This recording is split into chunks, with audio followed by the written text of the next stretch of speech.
Oi, gente! No vídeo de hoje eu vou falar sobre genitália ambígua, uma das principais características dos corpos intersexo, tá? Mas vamos lá. O que é ser genitália ambígua? Gente, genital ambíguo nada mais é do que uma condição rara na qual a genitália da criança não se caracteriza nem como feminino e nem como masculino. Isso ocorre devido a uma má formação na vida intrauterina, tá? E aí, para acontecer isso, existem vários motivos que podem ocasionar genitálias ambíguas. E eu separei alguns hoje para falar sobre isso, né? Mas vamos lá, as causas, como se forma o sexo do bebê. Para quem não sabe, o óvulo, ele já carrega o cromossomo X. E aí, o homem... o espermatozoide, ele carrega tem um espermatozoide que carrega o cromossomo X e outros Y. Isso é o que vai definir as características sexuais do feto, ou seja, a genitália da criança é formada através desse cromossomo que o espermatozoide carrega. E aí, quando esse espermatozoide ele entra no óvulo, ele está carregando um outro X, então normalmente o bebê vai nascer do sexo feminino, vai nascer fêmea, né? E quando ele carrega o cromossomo Y, o bebê vai nascer macho, menino. E aí, durante essa formação na barriga do útero, que ocorre diversas coisas que podem ocasionar essa genitália ambígua nas crianças, tá? E aí, eu separei aqui como que acontece a genitália ambígua. A genitália ambígua acontece quando há algum problema na gravidez que interrompe ou interfere no desenvolvimento dos órgãos sexuais do feto. São vários os fatores que podem ocasionar a genitália ambígua. Dentre eles, aí eu separei aqui alguns para falar para vocês. Seria a interrupção das etapas que determinam o sexo, que pode gerar uma incompatibilidade entre os órgãos genitais externos e o sistema reprodutor da criança. A falta ou deficiência de hormônios masculinos em um feto geneticamente do sexo masculino, ou seja, quando acontece algum problema nos cromossomos, na genética mesmo, e aí é quando começa a se difundir determinadas variações intersexo, a partir daí, tá? Aí tem também exposição a hormônios masculinos durante o desenvolvimento do sexo de um feto geneticamente do sexo feminino, ou seja, Céu, como é que pode acontecer isso? Às vezes alguma medicação que a mulher possa tomar, tá? Ou então tomou durante a vida, ou fez alguma coisa. Normalmente, pronto, vou dar um exemplo bem simples. Mulheres que fazem academia e usam esteroides, pronto. O risco de uma mulher que usa esteroide engravidar e ter um filho intersexo é muito grande com genitália ambígua, por causa dessa exposição que ela tá gerando no corpo dela de esteroides, que no caso normalmente são hormônios masculinos, tá? Então, esse aí é um dos casos. Aí vem também problemas nos cromossomos, tais como a ausência do cromossomo sexual ou a duplicação dele. Lembra que no vídeo anterior eu falei, existem várias variações de intersexo. Existem, fora o XX e o XY, existe X, XY, XX, XY... e aí vai, ou só X, e aí vai-se embora. Então, essas características, essas variações aí nos cromossomos, pode também gerar genitália ambígua, tá? Aí vem, quais são as causas de genitália ambígua no sexo feminino? Em cada uma delas tem suas características separadas.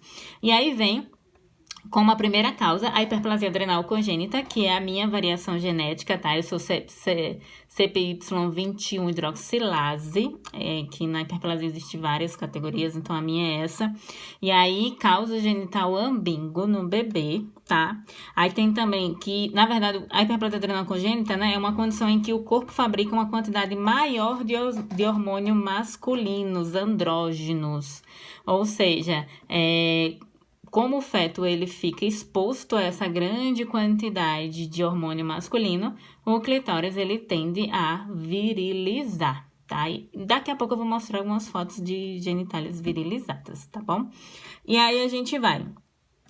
Outro ponto.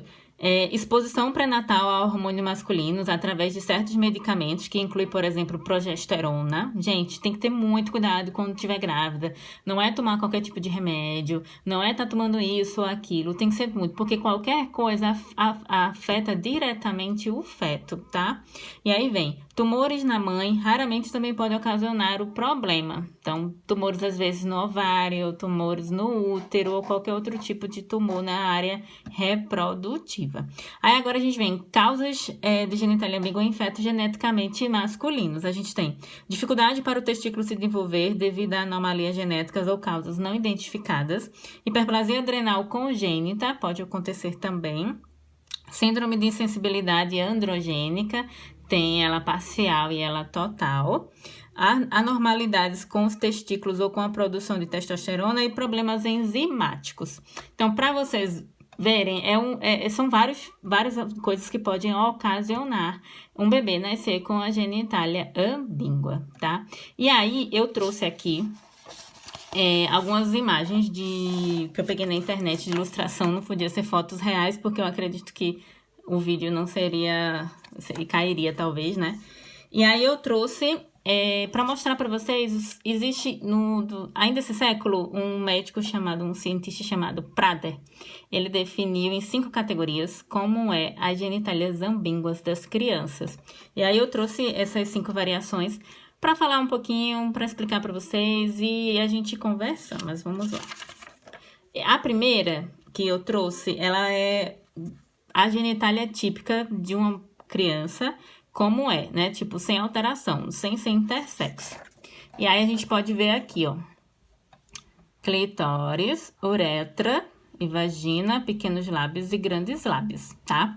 Aí aqui nessa fotinha daqui a gente vê, ó, clitóris, bexiga, uretra, útero, ok? E aí deixa eu aproximar mais, vocês vão ver algumas mudanças nas outras fotos de como vai acontecendo, né? Então, essa é a genitália, digamos que típica, né? A genitália sem alterações, sem variações aí intersexo.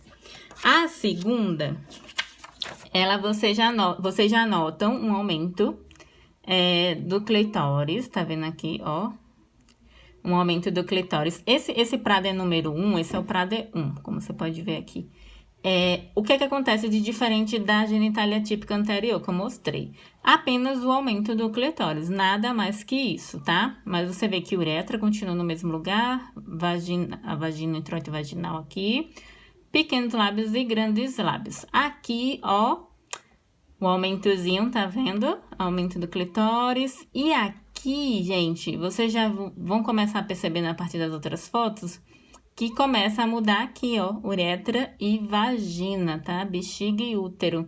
Vão começar a desembocar em um único canal, tá? Deixa eu passar para o Prader 2. O Prader 2, ó, clitóris mais aumentado. E aqui, nos grandes lábios, eles começam a se fechar, como se fossem formar uma bolsa escrotal mesmo. Não tem testículo, mas eles vão se fechando como se fosse. Tudo isso devido ao recebimento de hormônio masculino no feto do sexo feminino. E masculino às vezes, né?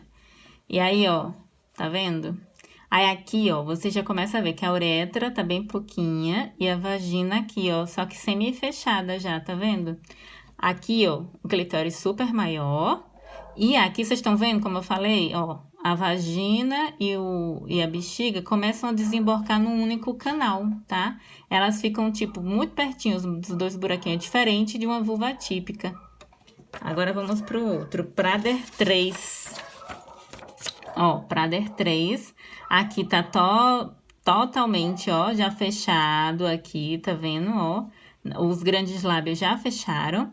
E aqui embaixo já desemboca os dois juntos, a uretra e a vagina, tá vendo? E aí, ó, aqui nessa foto o clitóris super maior, tá vendo? Ó, como eu falei, ó, desembocando num único canalzinho embaixo do clitóris, que é bem aqui, ó, por onde sai o xixizinho da criança, tá vendo? É muito engraçado isso, gente, porque às vezes é besteira, sabe, de um pro outro, mas que já faz muita mudança na genitália. tá vendo? Deixa eu mostrar a outra. Esse é o Prader 4, que como vocês podem ver já tá bem formadinho, ó.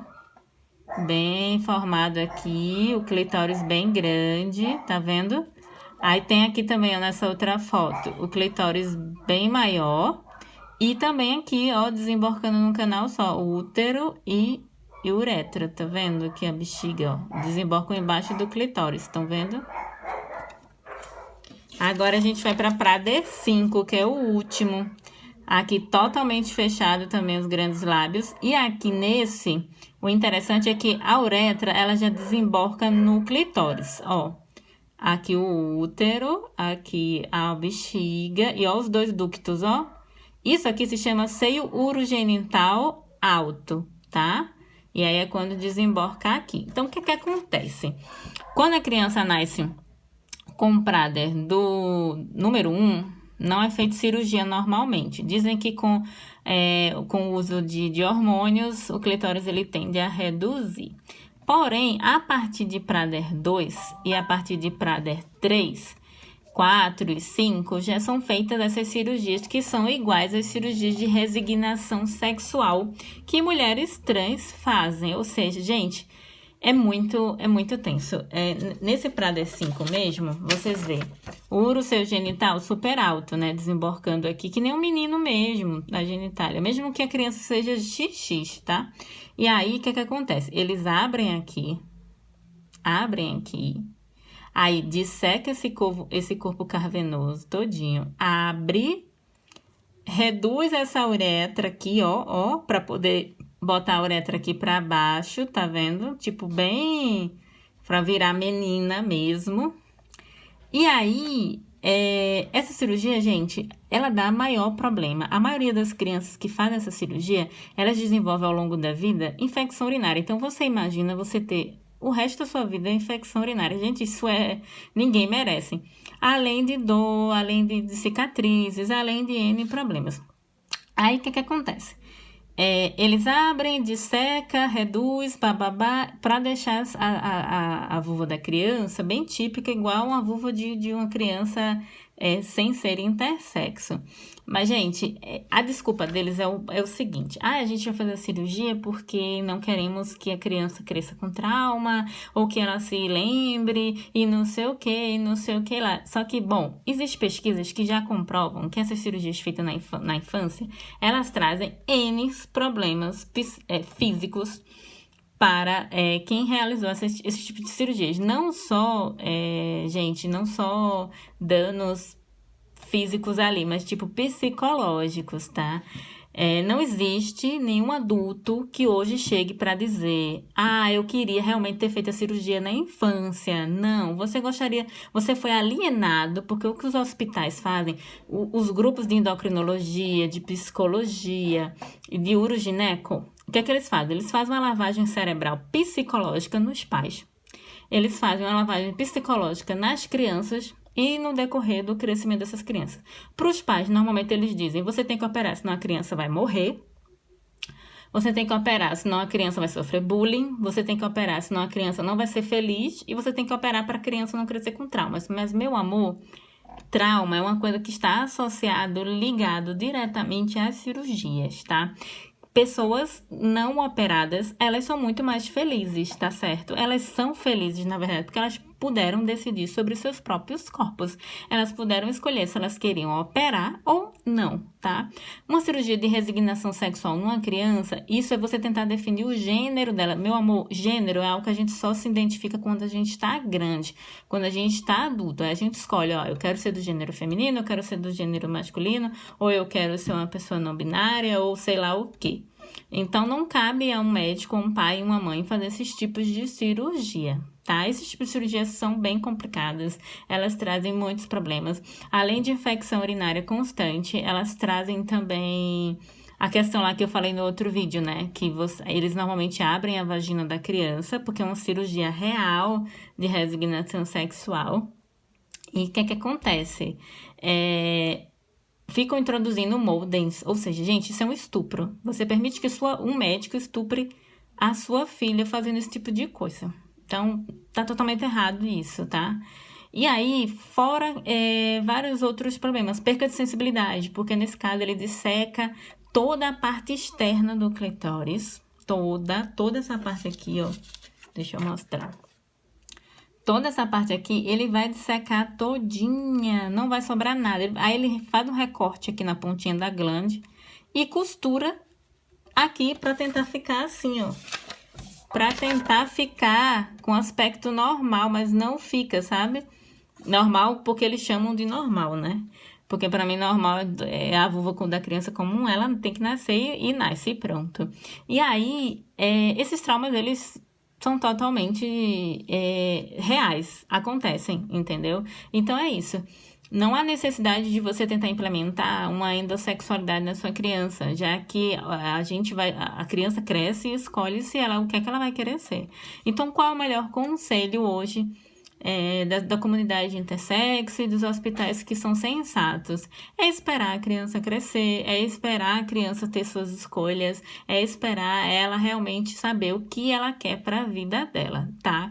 Então, a melhor escolha, gente, é o respeito. Se você ama a sua criança intersexo, respeite ela, respeite o corpo dessa criança, tá? A aceitação começa por aí, tá certo? Esse vídeo eu fiz mais para esclarecer essas dúvidas de quem não sabia o que era um genital ambíguo.